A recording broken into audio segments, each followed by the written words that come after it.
बंधु माने आजिर एही कार्यक्रम को आपण मानक स्वागत। आजिर एही कार्यक्रमटी वृष राशि व्यक्ति विशेष मानक पई बहुत गुरुत्वपूर्ण अटे, कारण एही चंद्र ग्रहण ठारू वृष राशि व्यक्ति विशेष मानक जीवन रे एक बड़ परिवर्तन आसीबाकू जाउछि। तेणु आपणकर जदि वृष राशि होइथाय तो भिडियोटी को स्किप न करी शेष पर्यंत निश्चय देखंतु। निजर मूल्यवान समय मथरू 10 मिनिट समय आपण निज पई दियंतु एवं निजर भविष्यत विषय जानतु, कारण एही ग्रहणर प्रभाव रे ग्रह नक्षत्र मानकर चलन रे एक बहुत बड़ परिवर्तन हेबाकू जाउछि, जहा फल रे आपणक जीवन रे चलीथिबा समस्त दुख कष्ट एवं समस्यार अंत हेबाकू जाउछि एवं पुनर्बार आपणक जीवन को खुशी फेरिबाकू जाउछि। बंधु माने एही चंद्र ग्रहणटी राहुग्रस्त चंद्र ग्रहण हेबाकू जाउछि, जहा आपणकर दशम भावरे संगठित हेबाकू जाउछि, आपणकर क्यारियर भावरे संगठित हेबाकू जाउछि। एही राहुग्रस्त चंद्र ग्रहण प्रभावरु बुध शुक्र सूर्य एवं मंगलंकर राशि परिवर्तन हेबाकू जाउछि, जहा फल रे आपणक जीवन रे किछि बड़ हेबाकू जाउछि। आपणक जीवन रे चलीथिबा समस्त दुख कष्टर अंत हेबाकू जाउछि एवं एही चंद्र ग्रहण ठारू पुनर्बार आपणक जीवन रे खुशी फेरिबाकू जाउछि। तेबे आसंतु जानिबा एही ग्रहण ठारू आपणक जीवन रे कोन सबु बड़ परिवर्तन हेबार अछि। तेबे एहा पूर्वरु जदि आपणकर मध्य वृष राशि होइथाय तो भिडियोटी को लाइक करी चैनल टी को सब्सक्राइब करि दियंतु एवं कमेंट बॉक्स रे भक्ति एवं श्रद्धार सहित जय मां लक्ष्मी जय श्री विष्णु निश्चय लिखंतु। बंधु माने पूर्वरु आपणकर स्वास्थ्य खराब रहुथिला, धन जनित समस्या देखा देउथिला, आपण ऋण नेथिले किंतु ऋण सुझिबाकू आपण सक्षम होई पारु नथिले, ऋण करजर भार आपणक उपरे बढ़ी जाइथिला, घर परिवार रे खुशीर वातावरण नथिला, आपणकर शिक्षा क्षेत्र रे समस्या देखा देउथिला, आपणकर अननेसेसरी खर्च हेउथिला, समाज रे आपणकर मान सम्मान कम होई जाइथिला, आपणको चाकरी प्राप्ति होई पारु नथिला, संतान संतति पई आपण चिंतित रहुथिले, आपणकर व्यापार वाणिज्य रे लॉस हेउथिला, प्रेम जीवन रे मध्य समस्या देखा देउथिला। तेबे एभली जहा भी समस्या आपणक जीवन रे लागि रहिथिला ताहा एबे दूर हेबाकू जाउछि। एही चंद्र ग्रहण ठारू आपणक जीवन रे पुनर्बार खुशी फेरिबाकू जाउछि, आपणक जीवन रे नूतन सूर्योदय हेबाकू जाउछि। सर्वप्रथम कथा हेउछि जे आपणकर दशम भावरे एही ग्रहण लागिबाकू जाउछि, राहुक सहित चंद्रमा युति करिबाकू जाउछंती, जहा फल रे एही चंद्र ग्रहण ठारू आपणकर कर्म क्षेत्र रे बहुत बड़ परिवर्तन हेबाकू जाउछि। जो माने पूर्वरु चाकरी करिसंती सेमानकर चाकरी क्षेत्र रे प्रमोशन हेबार जोग बनुछि। आपण निजर चेष्टा जारी रखंतु एवं जो माने बेरोजगार अछंती दीर्घ दिन धरि चाकरीर अपेक्षारे रहिसंती सेमानंकु नूतन चाकरी मध्य प्राप्ति हेबार जोग बनुछि। आपण निजर चेष्टा जारी रखंतु, निश्चित भाबरे आपणंकु सफलता प्राप्ति हेबो, आपणंकु समस्त इंटरव्यू रे सफलता प्राप्ति हेबो, कोनोसी एमएमसी कंपनी रो आपणंकु जॉब ऑफर आसी पारे, आपण आपणंकर काम कार्य को नै विदेश यात्रा मध्य करि पारंती।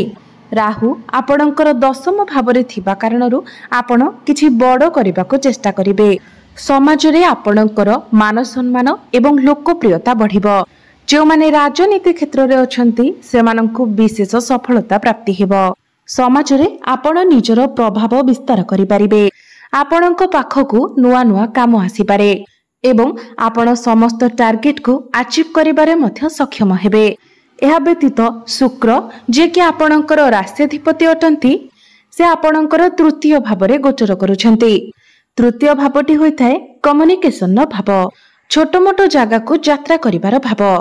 तो एही चंद्र ग्रहण परे आपणकर कम्युनिकेशन स्किल बहुत भल रहिबो, आपण छोट मोट जागा को यात्रा करि पारंती। जो माने ऑनलाइन रो काम करूछंती, डिजिटल मार्केटिंग रो काम करूछंती, फाइनेंस क्षेत्र रे अछंती, मॉडलिंग एक्टिंग लाइन रे अछंती, जदि आपण लेखक किंबा गायक गायिका अटंती तो ए सब क्षेत्र रे आपणंकु बहुत अधिक शुभ फल प्राप्ति हेबो। शुक्र एठारे रही आपणकर भाग्य भाव को देखुछंती, तो आपण आपणकर भाग्य उन्नति देखिबाको पाइबे। एही चंद्र ग्रहण परे भाग्य आपणकर संपूर्ण रूप से साथ देव। भाग्य बल रे आपण कम परिश्रम रे बहुत अधिक सफलता प्राप्ति करिवे। आपण कोनोसी एक बड़ कामर आरंभ करि पारंती, किछि बड़ कार्य करि पारंती, किछि बड़ इन्वेस्टमेंट करि पारंती, किंबा कोनोसी स्थान रे बड़ पुंजी निवेश करि पारंती, किंबा आपण निज घर पई किछि बड़ जिनिस किणा किणी करि पारंती। जो माने स्टॉक मार्केट, शेयर मार्केट एवं ट्रेडिंग रे काम करूछंती सेमानंकु आकस्मिक धन लाभ हेबार मध्य जोग बनुछि।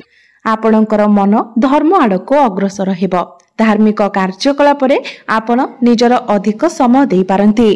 कोनोसी धार्मिक स्थान को आपण यात्रा करि पारंती। आपण किछि भूमि, प्रॉपर्टी, जमी, नूतन जानवाहन इत्यादि किणाकिणी करि पारंती, किंबा नूतन गृह आदि आपण निर्माण करि पारंती। पैतृक संपत्ति आपणको लाभ प्राप्ति हेब। पितांकर साहाय्य सहयोग मध्य आपणको प्राप्ति हेब। बंधु माने मंगल आपणकर पंचम भाव रे अछंती। शनिकर दृष्टि पंचम भाव उपरको रहुछि। पंचम भावटी होइथाय आपणकर शिक्षार भाव एवं प्रेम जीवनर भाव। तो ही ग्रहण परे आपणकर प्रेम जीवन रे आपण सफलता देखिबाको पाइबे। जदि आपणक मध्यरे कथावार्ता बंद हो जायतिला, कोनोसी प्रकारर वैचारिक मतभेद थिला, मनांतर थिला, तो से सब दूर होई जिवो। पुनर्बार आपणक मध्यरे कथावार्ता होई पारे। पैचअप हेबार मध्य संभावना रहुछि। जो माने सिंगल अछंती सेमानंको नूतन पार्टनर मध्य मिली पारंती। आपणक मध्यरे संपर्क मधुर हेबाको लागिबो। आपणक मध्यरे तालमेल ठीक रहिबो। आपणकर भल पाइबा विवाहर रूप मध्य नै पारे। जदि आपणकर विवाह बयस होई जायछि किंतु आपणकर विवाह होई पारु नथिला, तो आपणक पई विवाह प्रस्ताव मान आसीबो एवं आपणकर विवाह स्थिर मध्य होई जिवो। एहा व्यतीत जो माने संतानर कामना करुथिले सेमानंको संतान सुख मध्य प्राप्ति हेबो। गुरु आपणकर धन भावरे थिबारु आपण निजर धन रे वृद्धि देखिबाको पाइबे। आपणकर फाइनेंशियल ग्रोथ हेबो। बैंक बैलेंस बढ़िबो। आपणकर संचित अर्थ रे वृद्धि हेबो। आपणकर डेली इनकम बढ़िबो। घर परिवार रे हस खुशीर लहरी लागि रहिबो। घर को कोनोसी नूतन अतिथि मध्य आसी पारंती। आपणकर सप्तम भावर अधिपति मंगल आपणकर त्रिकोण रे गोचर करूछंती। बहुत शुभ स्थिति रे अछंती। सप्तम भावटी होइथाय व्यापार वाणिज्यर भाव एवं आपणकर वैवाहिक जीवनर भाव। तो व्यापार वाणिज्य रे आपण उन्नति करिवे। पूर्व अपेक्षा आपण निजर व्यापार वाणिज्य रे अधिक उन्नति देखिबाको पाइबे। आपणकर डेली इनकम बढ़िबो। किछि नूतन व्यापार वाणिज्य मध्य आपण आरंभ करि पारंती। किछि नुआ पार्टनरशिप बिजनेस मध्य आपण स्टार्ट करि पारंती। निजर बिजनेस को नै नुआ नुआ आइडिया आपणकर मन को आसीबो। आपणकर वैवाहिक दाम्पत्य जीवन मध्य सुखमय रहिबो। पूर्वरु जदि आपणक वैवाहिक जीवन रे मन मनांतर लागि रहितिला, कोनोसी प्रकारर मिसअंडरस्टैंडिंग, मिसकम्युनिकेशन होइतिला, तो से सब ठीक होई जिवो। आपणक मध्यरे बुझामणा बढ़िबो। तालमेल ठीक रहिबो। आपणक मध्यरे भल पाइबा बढ़िबो। आपण दुई जण मिसी किछि बड़ डिसिजन नै पारंती। फैमिली प्लानिंग करि पारंती। आपणक जीवन साथींकर क्यारियर रे मध्य ग्रोथ आसीबो। पूर्वरु जदि आपण किछि ऋण नैथिले, करजर मायाजाल रे आपण फसी रहिथिले, तो समस्त ऋण करजरु आपणको मुक्ति मिलिबाको जाउछि। जदि आपणकर कोनोसी कोर्ट कचेरी मामला लागि रहितिला, तो राय आपणक सपक्ष रे जिवो। शुक्र आपणकर तृतीय भावरे थिबा कारणरु पूर्वरु आपणकर जहा भी स्वास्थ्य समस्या लागि रहितिला से सब दूर होई जिवो। आपण निजको स्वास्थ्यवान अनुभव करिवे।